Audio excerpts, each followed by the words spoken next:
शहर जे अंदर बराड़ी शहर जे अंदर याजन बात बारिया मुझी तो बहजारिया बघराड़ी शहर जे अंदर बराड़ी शहर जे अंदर याजन बात बारिया मुझी तो बहजारिया ओ लखन ते रखी लख कमाइन पोइ बि चवन नाहे पूरी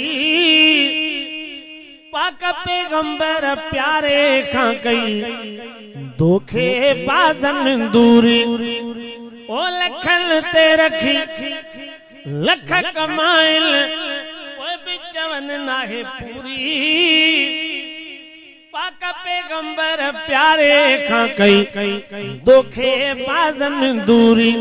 कबर क़यामत में त हिनन ले ही खतरनाक खुवारिया मुझी तो बहजारिया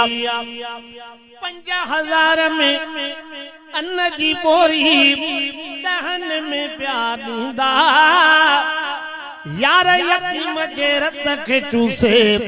चूड़ा टक प्या ॾींदा अध ते हूंदो अन्न त उन में अध ते हूंदी वारिया मुंहिंजी तो बहजारिया कल आयुस कलर वठां तीन ते जन प्या बोरी करे मान तुस उतां ज़ाहिर ॾिसी ज़ोरी ओड़े पाड़े जा ॿार फुरे जिन्सन जो छो वापारिया मुंहिंजी तो बहजारिया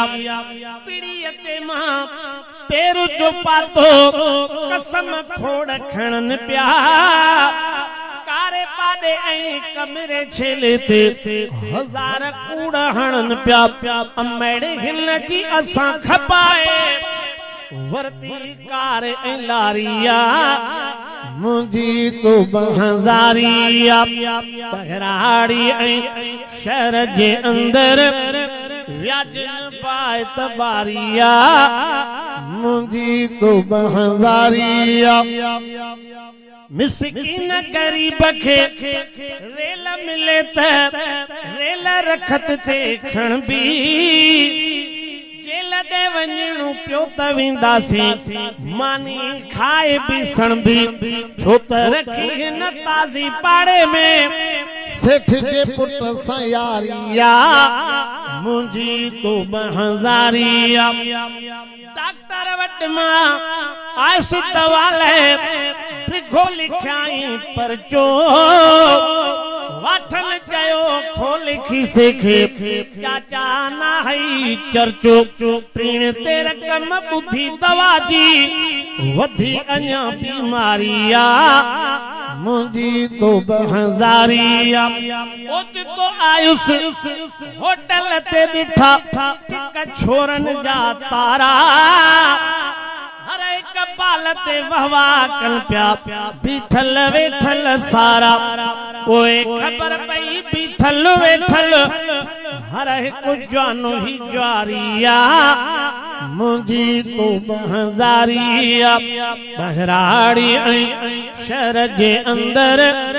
याजन बात बारिया